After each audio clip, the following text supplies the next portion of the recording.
voiture, diriger une usine pour Peugeot à Poissy, je ne me trompe pas. Voilà. Et aujourd'hui, après toute cette expérience, elle a vraiment envie de consacrer, parce qu'elle a des valeurs, parce qu'elle est convaincue et parce qu'elle est convaincante, elle veut s'engager dans les ressources humaines pour accompagner nos talents et que les entreprises apprennent notre langage pour nous permettre de nous développer au sein de leur structure et non pas l'inverse. Alors, à vous, pour nous donner en quelques mots votre recette. Merci pour ces propos particulièrement élogieux. Mais effectivement, il y a plein de choses que je vais retrouver de vos différentes interventions. Et en particulier celle d'Élodie, parce qu'effectivement, donc moi j'avais une carrière toute tracée de grands dirigeants industriels et effectivement avec une particularité extrêmement attachée à mes valeurs, extrêmement attachée aux hommes et aux femmes. J'ai adoré manager, mais je me suis aperçue que j'avais managé avec mon cœur et effectivement avec l'envie de faire grandir les équipes. Les résultats sont exceptionnels, les personnes me comprennent. Et du coup, j'ai eu des réflexions assez amusantes. Michael, tu veux pas te changer un tout petit peu, rentre dans le moule, tu rentreras au COMEX. Je dis, mais j'ai pas envie de rentrer au COMEX et de me changer. Du coup, c'est comme ça que j'ai quitté les deux entreprises, les deux grands groupes dans lesquels j'ai travaillé. Je suis allée voir le chasseur de tête et je leur ai dit, moi je sais ce que j'ai envie de faire aujourd'hui. Ok, j'ai fait du management industriel pendant plus de 15 ans, avec des très grosses équipes et dans des milieux, on va dire, durs, avec des relations sociales importantes, et en m'intéressant aux gens. Et je suis allée voir les chasseurs de tête, je leur ai dit, maintenant je sais ce que je veux faire, je veux être DRH. Mais je ne veux pas être DRH au sens classique du mot, à gérer des ressources humaines. Moi, je veux révéler le capital humain des entreprises et le mettre au service de la performance. Je veux réenchanter l'entreprise, je veux offrir à mes enfants, alors j'ai 4 enfants, j'ai eu avant 30 ans, donc j'ai pas eu cette difficulté évoquée tout à l'heure. Moi, à 30 ans, j'avais mes 4 enfants, voilà, donc j'ai pas eu ce souci-là. Et je veux leur offrir une entreprise qui leur fait envie. Et pas l'entreprise aujourd'hui qui fait envie à pas grand monde. Et quand on regarde les chiffres, c'est assez affolant du manque, du désengagement, de la perte de sens. Et aujourd'hui, effectivement, ce que je propose avec ma nouvelle start-up, c'est un autre regard sur les hommes et les femmes de l'entreprise. Alors, je vais reprendre des tas de choses qui ont été dites, mais c'est pour tout le monde, les jeunes, les vieux, les hommes, les femmes. Et quand on regarde dans les enquêtes pourquoi les gens ne sont pas bien, pourquoi il y a ce mal-être qui est en train de se diffuser partout dans le monde professionnel, c'est que les salariés, ou les hommes, les femmes ne viennent pas au travail pour chercher leur salaire et rentrer chez eux. Ils cherchent autre chose. Et aujourd'hui, tout le monde est à la recherche de ce sens et de ces valeurs perdues.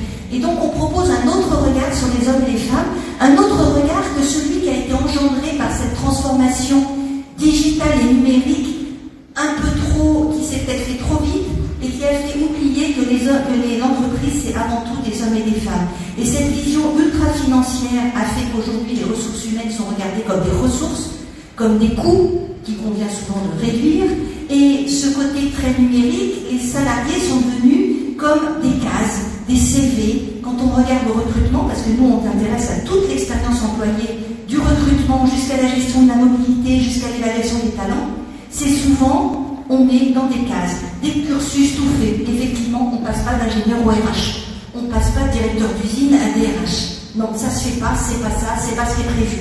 Et pourtant, si c'est ce qu'on a envie de faire, eh ben, c'est ça qui est important. Et nous, on est convaincus que le rôle aujourd'hui du manager et des dirigeants, c'est de véritablement s'intéresser aux hommes et aux femmes et de regarder ce qu'ils ont d'unique, de mettre en valeur leur véritable énergie, leur véritable, ce qu'ils ont de singulier, ce qu'ils font que ce sont des hommes et des femmes, répondre à leurs aspirations. Et les deux aspirations principales aujourd'hui, c'est cette quête de sens. Moi, je veux faire quelque chose qui me parle, que j'ai envie de faire. Et je ne veux pas être regardée comme un numéro, je veux être regardée pour ce que je suis, pour ce que je peux apporter, pour mes vraies compétences. Et donc, du coup, on a développé toute une approche, parce qu'effectivement, on ne peut pas compter sur des managers relativement isolés qui vont manager comme ça de façon extrêmement humaine, puisque comme je vous l'ai expliqué, ils sont regardés avec des yeux bizarres.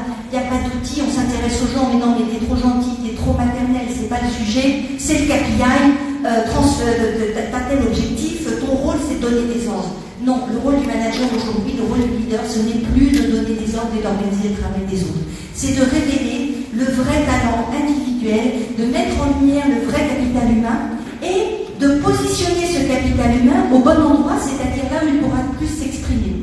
Donc pour moi, c'est proposition d'une autre expérience salariée qui va consister à, beaucoup plus responsabilisant, à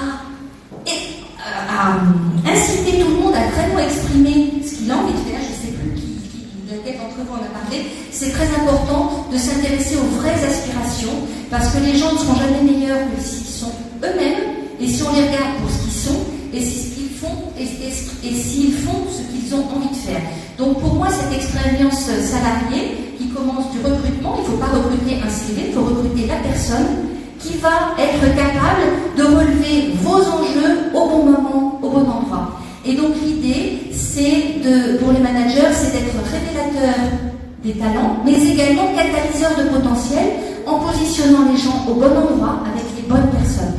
Et du coup, et j'en terminerai avec ça, c'est de dire que par rapport qu'aujourd'hui, la transformation digitale, on a parlé de transformation digitale, elle ne se fera pas sans les hommes et les femmes. Et que le premier atout de l'entreprise, parce que le premier capital de l'entreprise, ce sont les hommes et les femmes, il est important maintenant que cette transformation digitale qui s'est faite souvent, on parle de transformation digitale, mais en fait, quand on regarde par exemple Amazon, qui est souvent montré en exemple comme le leader de la transformation digitale, c'est pas une transformation digitale qu'il a fait. Il a fait une transformation de customer centric. Il a regardé, quand vous allez sur Amazon, tout l'objectif est que vous vous sentiez unique. Regardez comme vous pouvez commander n'importe quoi. Vous pouvez faire vos courses de nourriture avec d'autres courses et vous faire livrer à n'importe quelle heure chez vous, au bureau. Et du coup, vous avez l'impression que l'offre, elle est que pour vous. Et ce customer centric, aujourd'hui, je suis convaincue qu'il faut être human centric et qu'il faut regarder chaque salarié, chaque homme et femme de l'entreprise comme une personne unique et de faire ressortir justement cette énergie, cette aspiration, lui demander ce qu'il a envie de faire et répondre à cette quête de sens. Et ce sera ça, ce véritable potentiel humain, cette véritable compétence essentielle, ce sont les aspirations, les valeurs et les envies. Et aujourd'hui, si on n'a pas cette approche human-centrique, et on peut se faire aider, et les outils qu'on propose, c'est basé sur des neurosciences, sur plein de choses qui vont faire révéler le vrai potentiel humain. Sinon, aujourd'hui, l'entreprise, ce qu'elle est aujourd'hui, elle est remplie de compétences absolument formidables, mais complètement sous-exploitées et malheureusement beaucoup en souffrance. Donc l'idée, c'est révéler les talents qui sont autour de vous et permettez-les d'exprimer tout leur potentiel en catalysant toute cette énergie humaine au service de la vision d'entreprise.